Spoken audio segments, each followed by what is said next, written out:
Can everybody hear?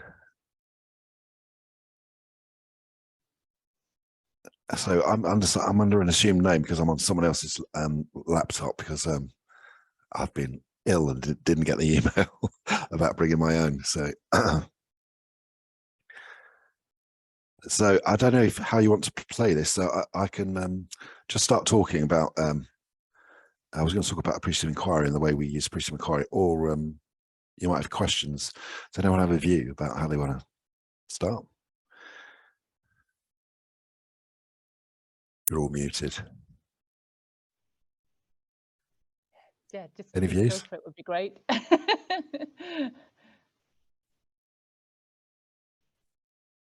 So I'll just start by talking about a particular type of listening that we do called a thing called appreciative inquiry. And you'll see appreciative inquiry. The first thing about it is you'll see it spelt with an E, enquiry, and you'll see it spelt with an I, inquiry. It doesn't really matter which you use. One is the American spelling, and one is the UK spelling, but essentially they're kind of interchangeable. It doesn't really matter. And this was a thing that was invented by a guy called David Cooper Ryder a number of years ago for use in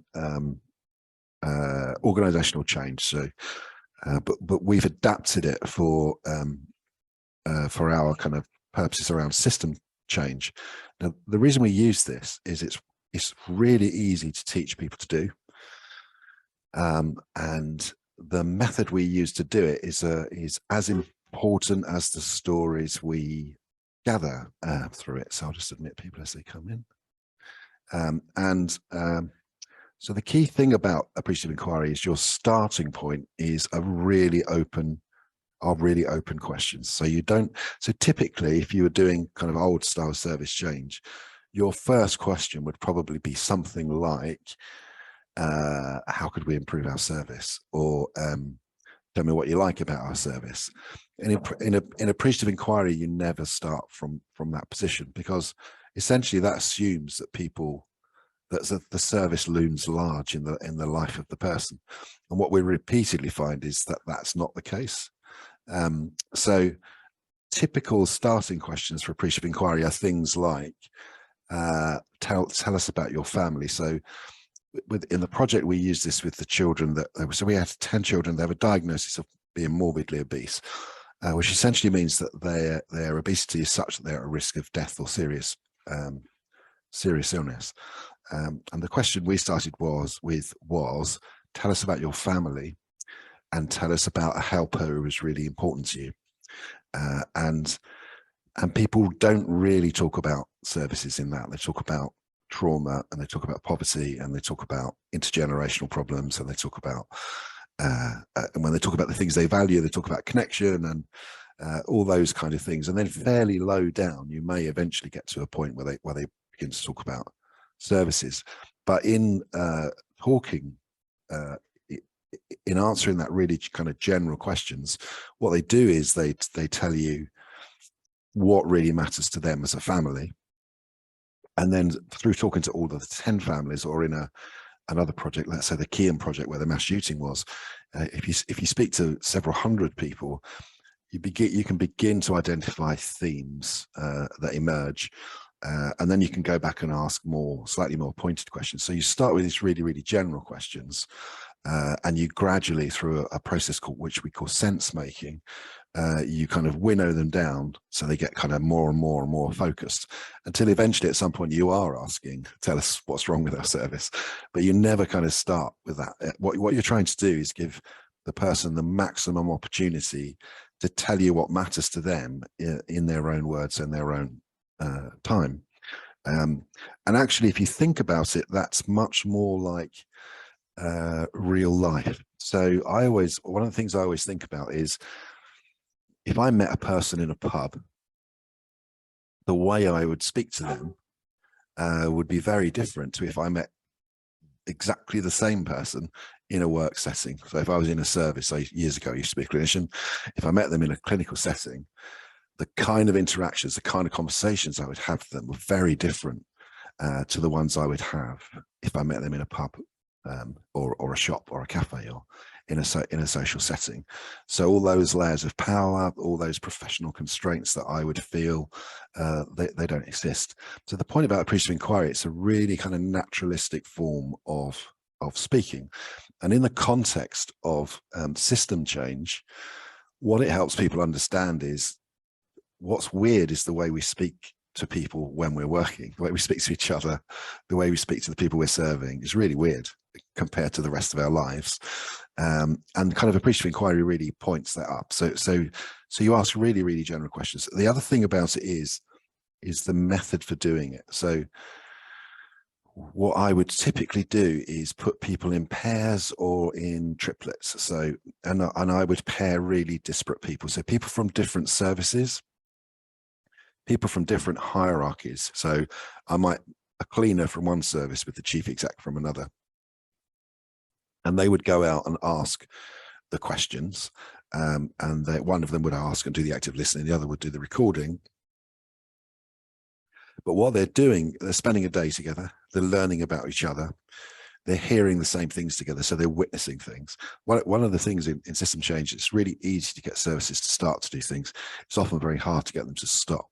But you know, if you and I have been out and people have repeatedly told you that thing that your service is really proud of makes their life worse, there will come a point further down the line where I'm going to want you to stop doing that thing.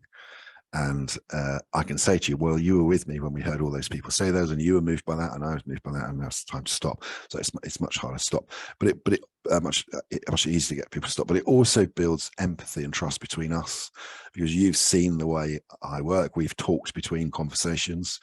You understand that actually the things that divide us are tiny, and the things that we have in common are huge. But what new public management and competition does is it forces us to focus on the difference. And what we're trying to do is to get people to focus on the commonality. And then the other stage of that that's really important is the sense making. So let's say, I'll think of an example. Let's go back to the obesity thing. So the story of that story is we had a pediatrician who was literally banging on a desk saying, we need more dietitians. And some of you may have seen the Foresight obesity map, which is this spaghetti junction map of the 108 causes of obesity. And, you know, dietitians are one of 108 causes. And we were saying, we think it's more complex, which he was really, really adamant. And so what we did is we taught her and some dietitians and some school nurses to do appreciative inquiry. So one of the things we do is when we go into a system, we don't do things to the system, we do things with the system. We give them the tools and they do the learning collectively. And we taught them, and they went out and they asked that question, tell us about your family and tell us about help who was really important to you. And then we write the stories up in the first person. So if someone says to me, I get up at 7 o'clock, my child has soiled the bed, I change the bed, I make breakfast, I go to school. Then when I write it up, I write that. I don't write she gets up at 7 o'clock, her child is, I write it in the first person. And part of the reason for that is what we do in the group, sense making group, is in turn we read the stories aloud to the group. It's literally a storytelling session where we're reading someone's actual story. And if I can get the words of a person in the first person in your mouth, I can build empathy in a way it doesn't if it's in the third person. And so the sense making process itself becomes part of the empathy building project, which you need if you're going to build relationships of trust in a system. And so you would read all those first parts of stories, identify the themes, make sense of them, and then say, well, what can we go back and ask? Maybe a slightly more focused question. And then you repeat that until everybody feels they've got a really rounded understanding of the issues. And then you start to try things that are based on everything you've learned from that storytelling process. So yeah, that's the kind of most, I mean, we do use other methods too, but we've just found that there's it's almost like a magic trick to using appreciative inquiry, and you can literally see people mid-story change. It changes, you know, commissioners, service directors, all the bad people. They read these stories and suddenly they're moved and engaged, and they feel empathy, and things change. Yeah. So is there any comments, questions anyone want to ask about any aspects of that?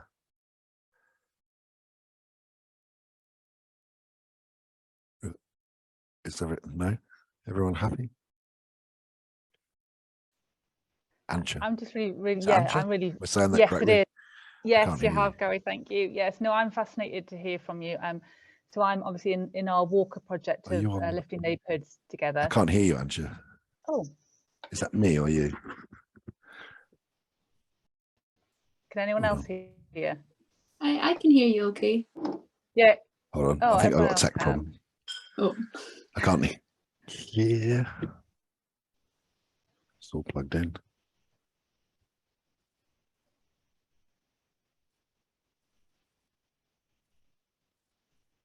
Try again.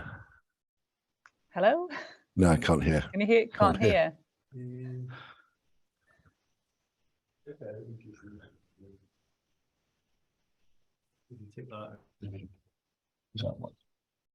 It's changed to internal microphone. Do you want to try now? Hello? No, it's not working.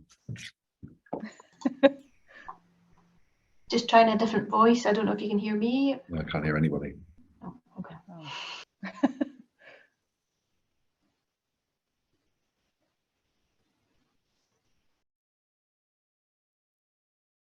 So the tech people are trying to fix.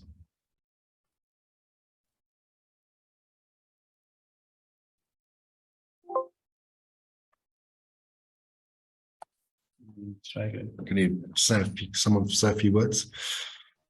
Hello? There we are. Success. Here? Yes. Brilliant. What was your question, comment, clarification? Yeah, no, what I was going to say, Gary, so I'm really fascinated to hear what you've got to say, because I'm working on our lifting neighbourhoods together in Walker. So fairly recently in post here, leading the neighbourhood team down here since June.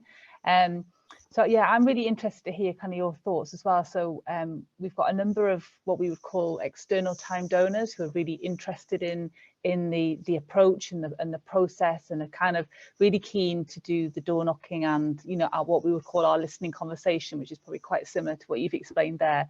I think kind of some of the challenges I'm sort of encountering is obviously around kind of their own remits, their own targets, their own systems that they're working within, and kind of they see the real benefits of going out and having those conversations with people, because it's around kind of how we can engage with people that they're not already engaging with, and how we can kind of almost try and promote their services rather than the system change part of it. So they're still almost within their own system, but going, yes, we like what you're doing, we want to be involved. And I guess it's probably my role to try and kind of get them on board with the next stages of that, and really kind of maybe, I don't know if I explained that very well, but maybe your thoughts on that would be really useful to me. Yeah, I think that's a really common issue. So essentially, people wanting to piggyback on your process to get their back scratched. So one of the things we do is, as a group of commissioners, we recognised it was only really us that had the power to allow these things to happen. And one of the things we would do is get together, let's say, I don't know, there's 6 services that work in this particular system, is to get all 6 of them together, that we probably commission them, and say, we're going to switch off all of the performance management for this length of time, a year, 2 years, whilst you do this. Basically, we're going to create an experimental space for you to suspend business as normal, to do some system development work, to learn together, to share together, and then to come back to us and tell us how we might commission this differently, so it's more integrated. And so essentially that's what happened with the Plymouth Alliance. So the Plymouth Alliance is 25 services, all the services around homelessness and addiction in the city. And we spent a year doing systems leadership with them. At the end of that, we commissioned an alliance contract. An alliance is a legal partnership agreement. It's signed by 7 of the CEOs. They kind of had a vote, and 7 signed it.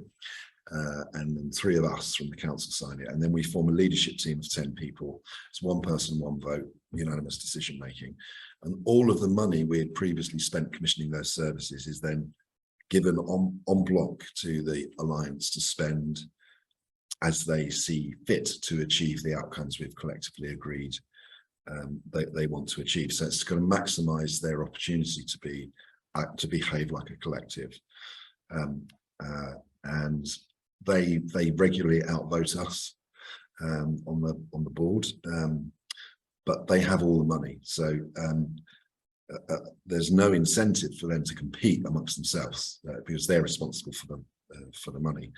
So I think it's really useful if you can find a commissioner ally or a funder ally. I don't know, because quite often I know the lottery will sometimes do this, and some of the other big Lancaster Chase do this. They will, if you like, suspend business as usual in support of a group of services coming together to do this more collaborative. Because as Ian made the point, just because people are co-located doesn't mean they're working together. What we want is integrated work, not necessarily co-located work.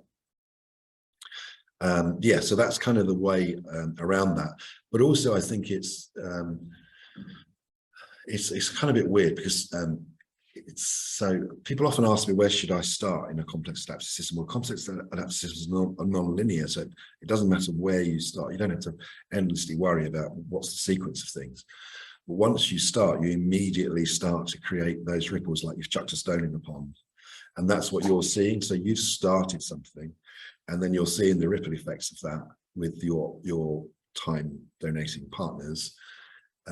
But that tells you now need to do more work with your time donating partners, that they will cease to think as a siloed organization and start to think more as a collaborative.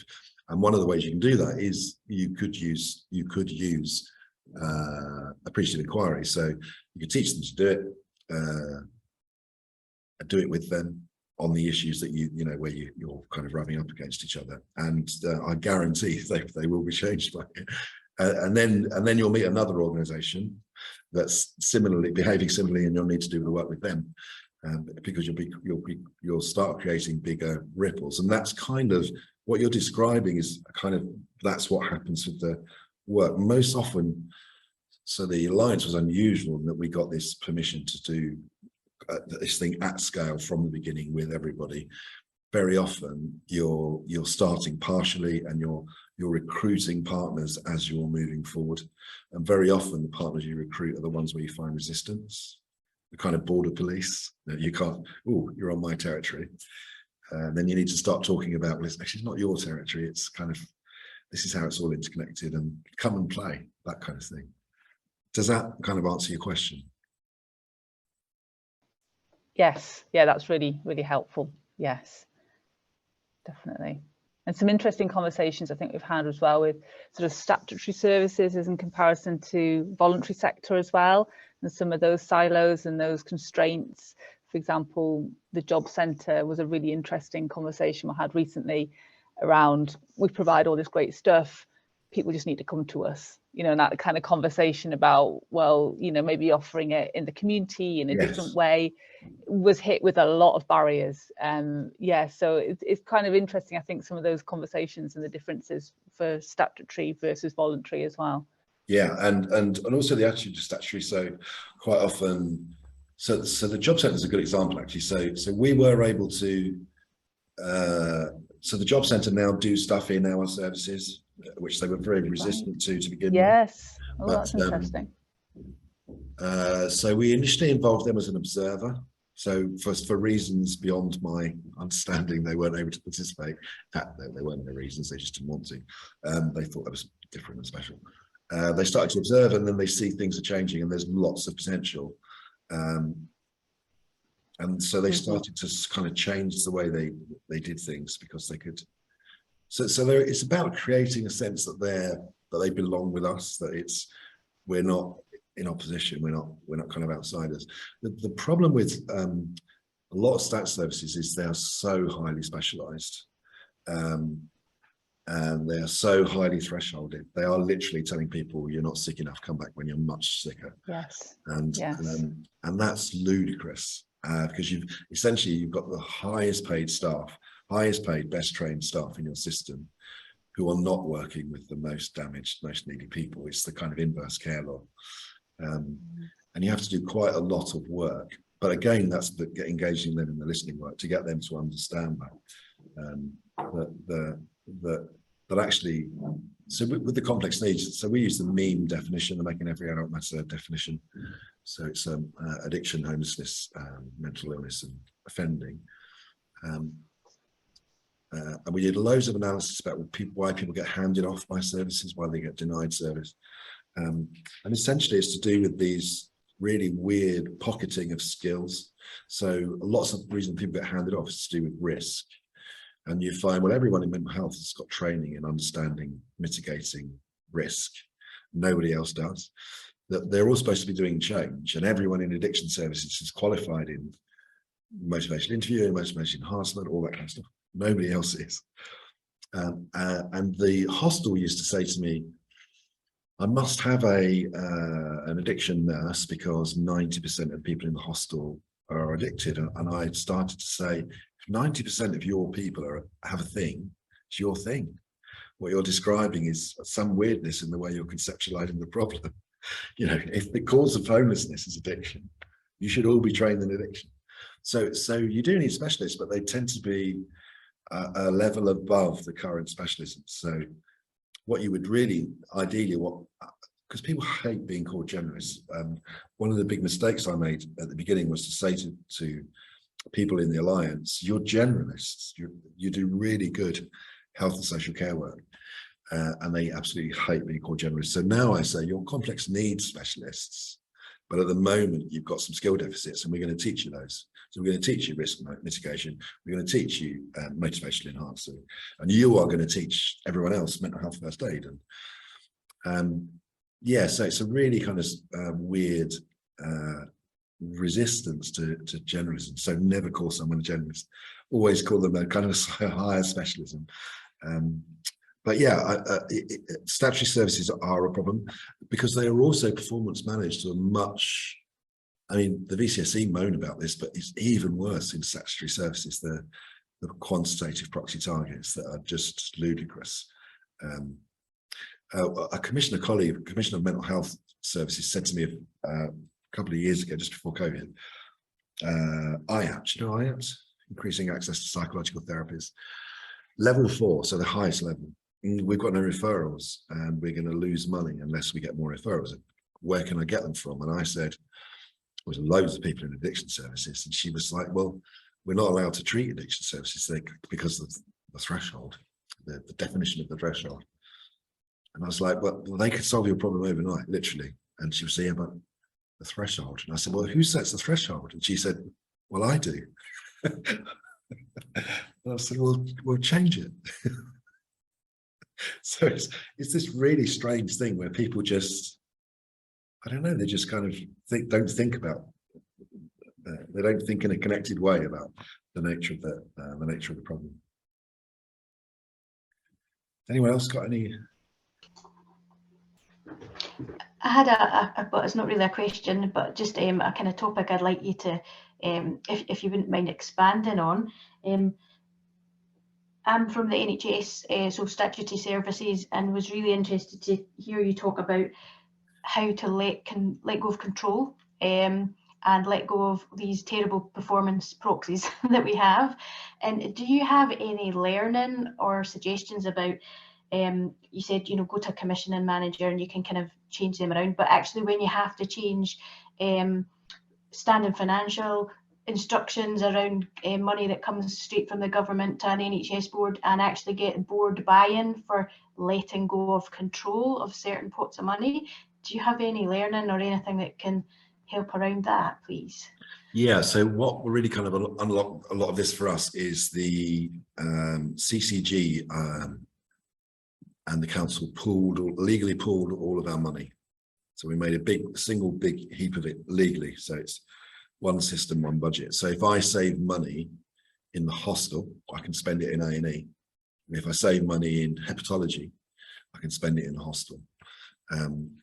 So that was a really key thing, because in setting that kind of pooled budget, everyone did this year of systems leadership together. The NHS, the Acute Trust, the CCG, the council, all did this systems leadership thing together, which is building relationships of empathy and trust.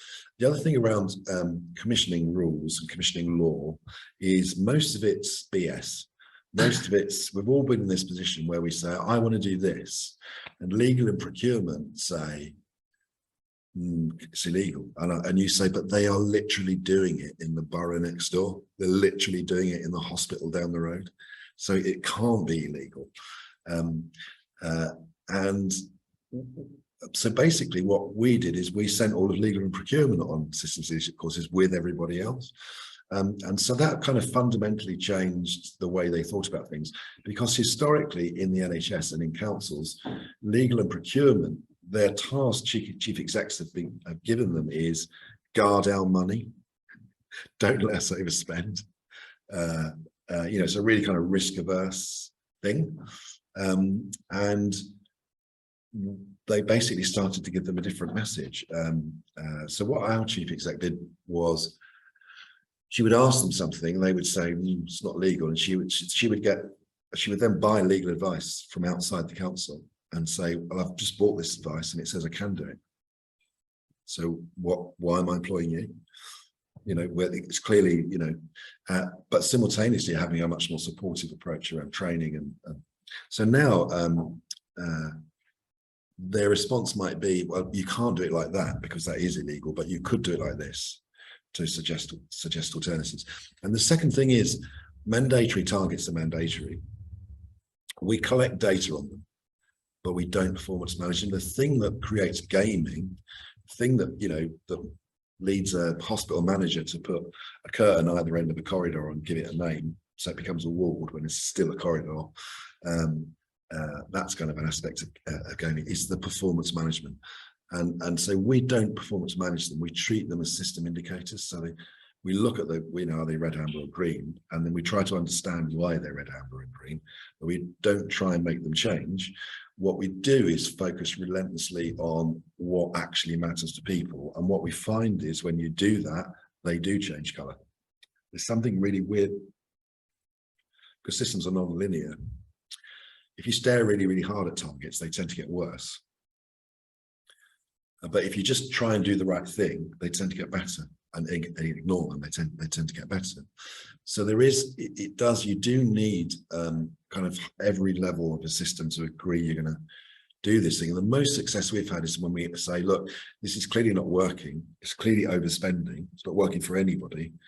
Why can't we just have an experimental space for, I mean, I'd always go for 2 years, but sometimes you can only get a year, to do all of that kind of collective work where you're building systems together, building understanding together, where you're going to suspend the performance management and suspend the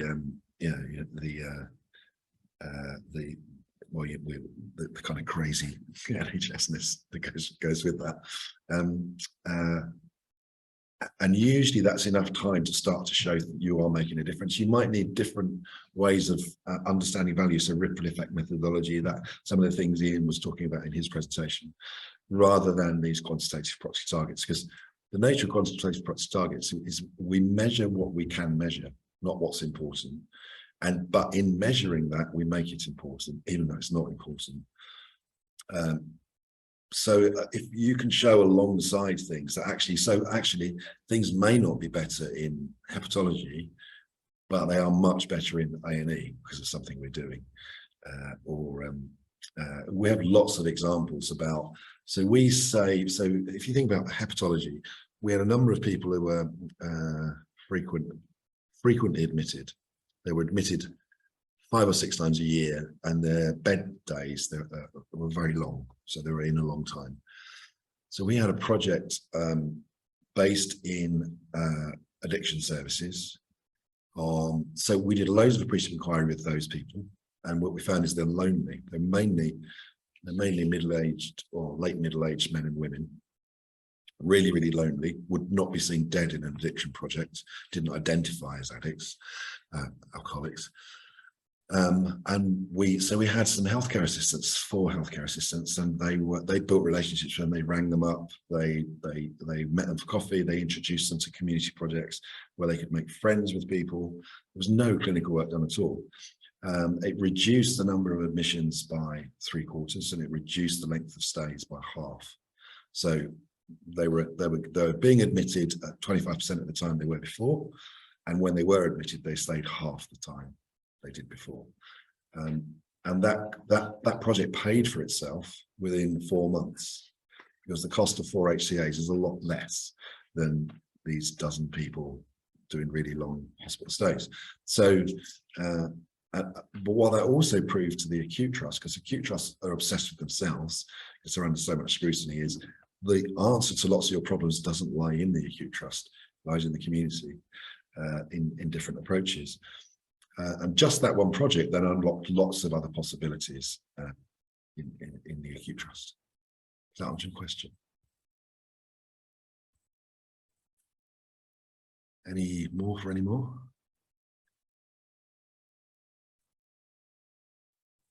Have any of you got any kind of examples, Sheila? Is that Lauren? Yeah. Yeah, it's not really an example, or I guess not a question. I guess at the moment I've been tasked with looking at our organisation structure, but also how we can make services more accessible for people. So I don't know, we're kind of using the term "no wrong door," so I guess it kind of says what it is. So we're kind of in the early stages of that around research, like preliminary research, to see like what could we actually do, but also mapping our current services. So I'd say that we've kind of got a problem where some of our executive directors are very engaged in it, and maybe some leadership is kind of still to get behind it. So I was kind of wondering, I guess, how it was for you and getting senior leadership involved in it, and what was their buy-in from the start, and whether it kind of, because I feel like to do this transformational change, we kind of need it to be consistent throughout, but that's sort of my fear at the moment, is that we'll lose that at some point. Yeah, so with the Alliance, we had the director of people, so we have three strategic directors in our council: the director of police, director of people, and director of public health. And essentially the director of people said, we've all done this, we've pulled our budget, we've all done this systems leadership course. Has anyone got any ideas for a project? And I said, well, actually, I have. And he gave us this experimental space. We do meet resistant leaders, and what we try to do is involve them in the learning. So at the worst case scenarios, I get them to come to sense making sessions where we're reading the stories. The best case scenario is I teach them how to do it, and they go out and they do it with people. And it's a bit chicken and egg. If you can get 1 or 2 really influential senior managers to participate, I guarantee you they will be transformed, and they will do the work for you. They will become an advocate for you in your senior management team and all of that stuff. Because the thing about organizational restructures is the information you use to guide the structure. So I would say no wrong door is a brilliant start. That's one of the concepts behind the Alliance. We got to no wrong door through doing all the inquiry, and people told us effectively, this is what we want, and that kind of translates this as no wrong door. So form should follow function. So the way you organize should be entirely derived from what you've learned in your exploration phase of this. And if you do that, then you can say, well, the reason we want to do this is that all these people have told us that's what they want. That's what will work. So you've got much more legitimacy than a kind of traditional top-down. Because the other thing I guarantee you will find is the way people like to organise is quite siloed, and the work's integrated. So opportunities to matrix. If you're going to do no wrong door, you're going to have to matrix work. So you're going to have people doing integrated work together, or people with skill sets. So look at people's skill sets rather than their traditional kind of silo. So my skill set, for example, is, so I'm public health. I do complex systems and academic stuff, but I work all over the council. So I'm seen as, my expertise is useful in the project we did with the street cleaners. So suddenly I'm doing a project with street cleaners with other people, because that's my skill set. And another colleague is really good at kind of nudge stuff and behaviour change. And similarly, he wherever the council needs him, he works in that directorate and does that project. He remains in public health. And so it isn't just about where people sit in silos, it's about how the organisation understands and uses people's skill sets in a matrix way, really. Yeah, that sounds really interesting. I guess we are sort of going down that people in place leadership model as well. So any sort of learning that you could do well, you can, around that. You can get my email. I'm okay, sure. Yeah, that would be great, because how we structure that as well. I think that's sort of what we are looking at, is what sort of services would sit within this place-based stuff. So that would be great. But yeah, thank you. You're welcome. I think we've got about 3 minutes. Anyone else before we do the community singing? Did you all bring your song sheet?